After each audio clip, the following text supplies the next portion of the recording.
China, North Korea, and Russia. 3 countries, 3 different kinds of friction. But for Japan, they all hit the same nerve, a direct challenge to vital national interests. These tensions don't stay at the negotiating table. They show up on the map, in disputed waters, in missile flight paths, in territorial disputes that never truly closed after World War II. So what does a country usually do when it feels boxed in? It strengthens defenses, it leans on allies, and it tries to keep tensions from spiraling out of control. But geopolitics does not always reward restraint. Sometimes the safest move is to make the other side calculate the cost of acting. Summer 2025. Tokyo chooses that route, Yokosuka. On the deck of the test ship, JS Asuka, an unfamiliar weapon system appears. Not in a laboratory, not on a concept sketch, on a real ship, at a real naval base. Headlines move fast and the labels get loud. An electromagnetic death ray, a weapon that can pierce armor and stop hypersonic missiles. Something that used to exist only in science fiction. The weapon is an electromagnetic railgun. But the label is not the story. What matters is what sits behind it. Is Japan's railgun really as powerful as the rumors suggest?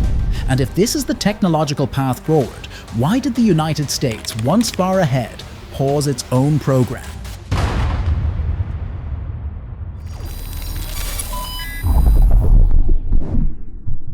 Before we talk about what railguns might do in combat, one basic point comes first. How is it different from a conventional gun? For centuries, artillery, from naval guns to land-based systems, has relied on the same core principle: explosives. Propellant burns inside the chamber. It creates superheated gas at extreme pressure, and that pressure drives the projectile out of the barrel. By the 20th century, humanity pushed that principle hard. Want more range? Lengthen the barrel. Want more power? Add more propellant. Want more accuracy? Refine the projectile. Add base bleed, add stabilization and supporting mechanisms. But eventually, every approach hits the same ceiling. Pressure cannot rise forever. A barrel cannot endure unlimited heat and force. Put simply, conventional artillery runs into the physical limits of its own design. Railguns appear at that dead end, and they take a different route. A railgun does not use explosives. Inside an electromagnetic railgun, 2 parallel conductive rails carry an enormous electric current. That current generates a powerful magnetic field, and the interaction between current and field produces the force that hurls the projectile forward with brutal acceleration. The projectile is not pushed by an explosion. It is accelerated directly by electromagnetism. A useful way to picture it is this. If conventional artillery is like an internal combustion engine, burning fuel to create thrust, a railgun is more like an electric launcher. It dumps energy straight into the projectile in a very short moment. That brings clear advantages: higher velocity, longer range potential, and the projectile can be non-explosive, relying on kinetic energy. Here's the point. At that speed, even a non-explosive projectile can hit with enormous kinetic impact. And higher speed compresses the defense timeline, leaving less time to detect, track, and react. But one point has to be stated plainly. A railgun is not magic. It does not automatically replace conventional guns. It is simply a different evolutionary path. It changes the underlying principle to move past old limits. And it inherits a new set of constraints in exchange. Japan is one of the very few countries willing to push far enough to turn this from an idea into a working system. According to the War Zone, the first images of an electromagnetic railgun mounted on the helicopter deck of the test ship JS Asuka appeared in April 2025. Those images did more than confirm that the system exists. They revealed how Japan is trying to make it practical. The gun appeared without a protective shroud, likely to give the crew easier access for maintenance. Around it sat large containers, believed to house generators, capacitor banks, and support systems. And that detail matters. A railgun demands enormous electrical power for each shot.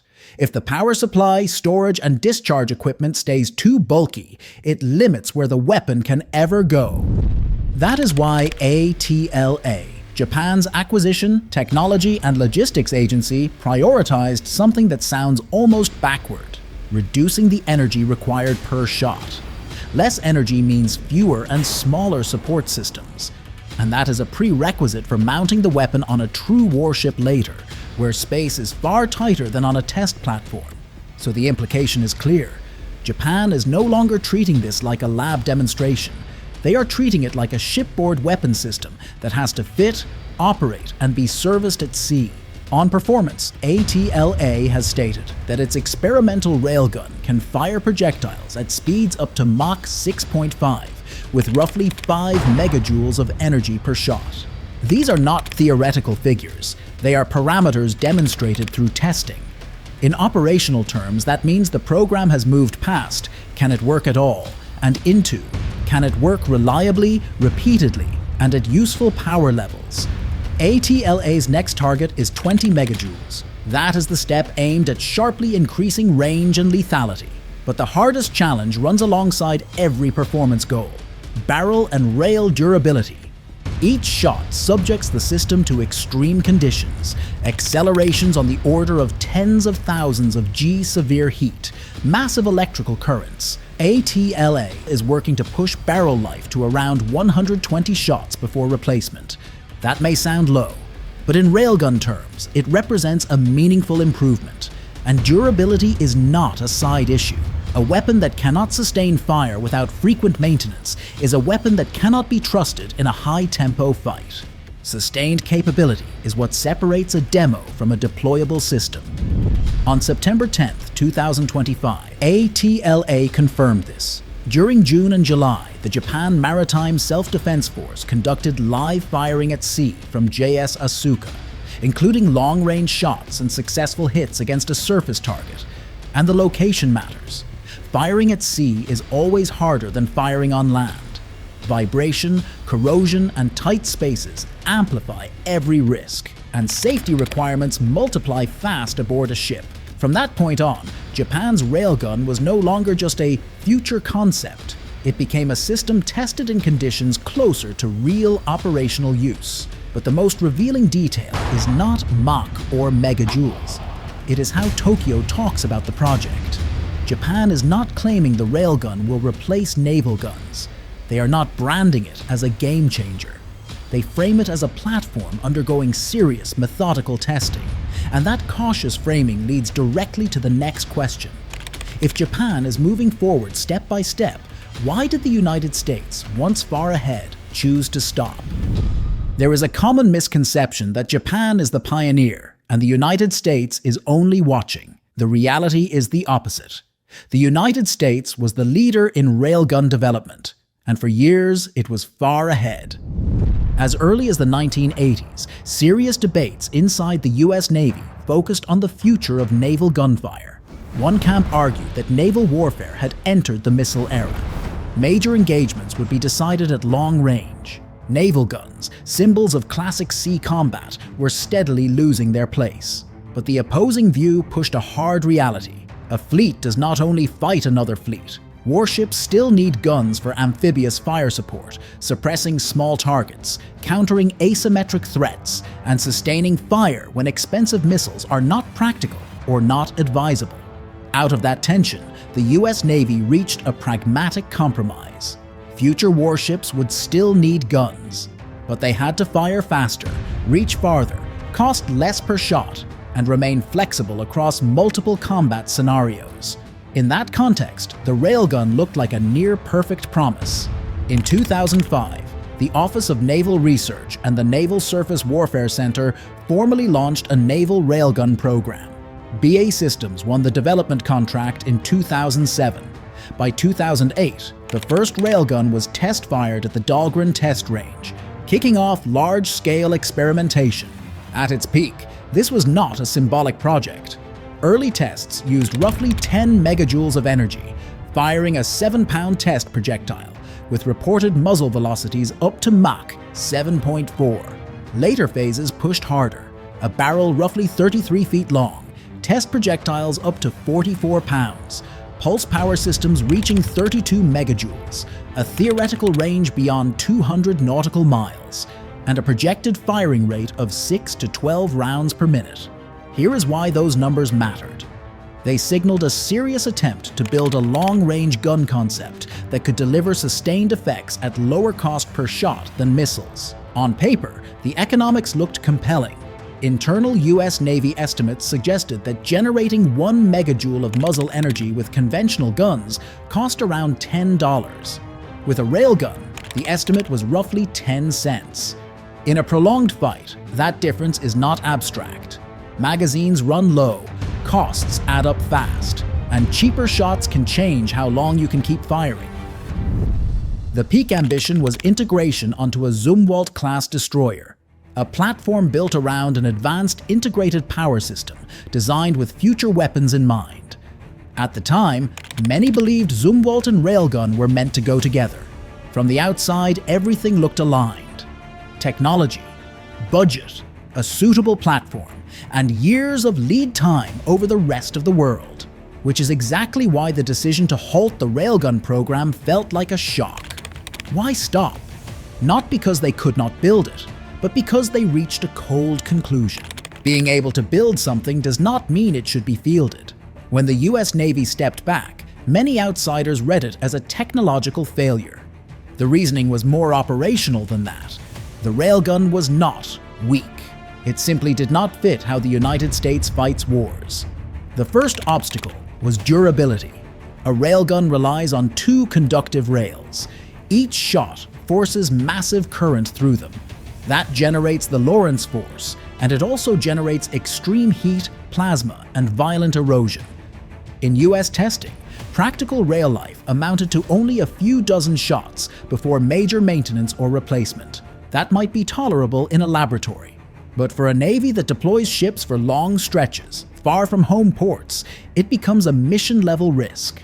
Because at sea, a weapon is only as valuable as its uptime. Frequent heavy maintenance is not just inconvenient. It can be operationally unacceptable. The second obstacle was the projectile and guidance problem. To realize full potential, the projectile must hit targets at extreme range. That implies a smart round. Sensors, control systems, possibly GPS. But a railgun launch is brutal. Accelerations on the order of tens of thousands of G-intense electromagnetic effects. Plasma as the projectile exits the muzzle. And that matters for a simple reason. Guidance electronics do not just have to be accurate, they have to survive the launch. Without that, extreme range becomes theoretical, not practical. The third and most serious barrier was power.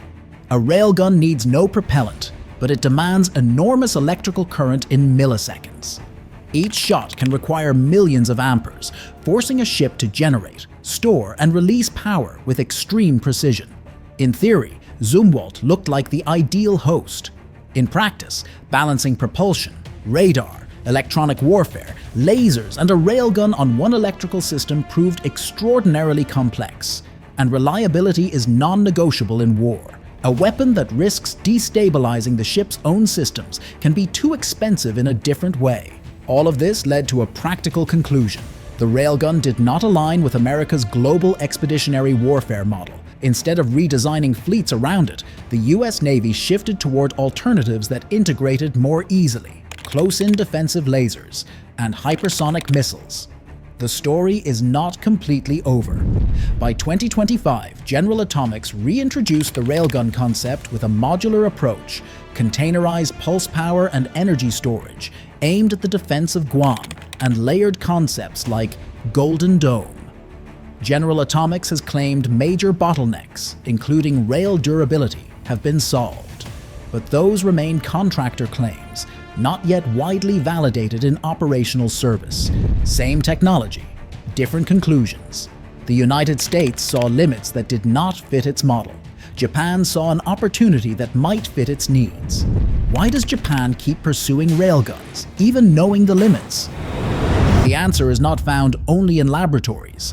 It sits in Japan's strategic position. Unlike the United States, Japan is not a global expeditionary power. It does not need to keep fleets operating across distant oceans for months, thousands of miles from home. Tokyo's security focus is narrower and closer. The Japanese island chain, the waters around it. Put bluntly, Japan does not need railguns to fight far away. It needs them to defend its own strategic living space. And that changes what is acceptable. Frequent maintenance is still a problem, but it is more manageable if the system operates close to home bases and support infrastructure.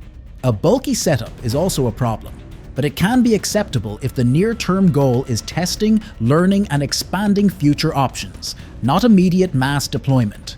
But the railgun is only part of the story. Alongside it, Japan has taken steps that suggest a broader shift, a willingness to move beyond purely passive defense. The most consequential move lies in the south, on the island of Kyushu. Kyushu is Japan's third largest island, long regarded as the country's southern gate. It is a natural approach route in any conflict involving China or North Korea. In a war scenario, it would be among the first targets. Japan needs to defend that gate, and it is doing so by deploying the upgraded Type 12 missile. With a range of roughly 621 miles, the Type 12 can strike coastal areas of China and North Korea and target warships entering the Sea of Japan or the East China Sea. Compared to older Japanese coastal defense missiles limited to around 125 miles, this is a genuine leap. And the placement matters as much as the range. Deterrence is not just about what you have. It is about where you put it and what message that placement sends. Tokyo avoids stationing the Type 12 on the Okinawa island chain, where the nearest islands sit just over 60 miles from Taiwan. That would look openly provocative. Instead, Japan chooses Kyushu, close enough to signal deterrence, not close enough to cross the escalation threshold. The message is carefully calibrated. Japan has missiles ready, and it has a credible strike-back option under controlled conditions. This is where the railgun fits in. For Japan, the railgun is not a standalone weapon. It is a piece of a broader strategic mosaic. Place the railgun next to the Type 12, and the picture becomes clearer. Japan's opponents no longer face only passive defense. They face a dual calculation. If they are not forced to deal with a railgun capable of rapid fire and heavy penetration at sea, they must still account for the risk of Japanese missiles striking coastal areas. That combination matters, not because any single system guarantees victory, but because it complicates planning, compresses timelines, and forces an opponent to allocate more resources to defense. For nearly 8 decades after World War II, Japan followed the Yoshida Doctrine. Strict military limits, defense-first posture, diplomacy rooted in Article 9 of the Constitution. That doctrine once delivered stability, but Russia's invasion of Ukraine shook that equilibrium. Japan has watched Russia and China grow closer, North Korea break out of isolation, and the security environment around Japan deteriorate rapidly. Introducing railguns and long-range missiles like the Type 12 signals a gradual departure from the Yoshida Doctrine.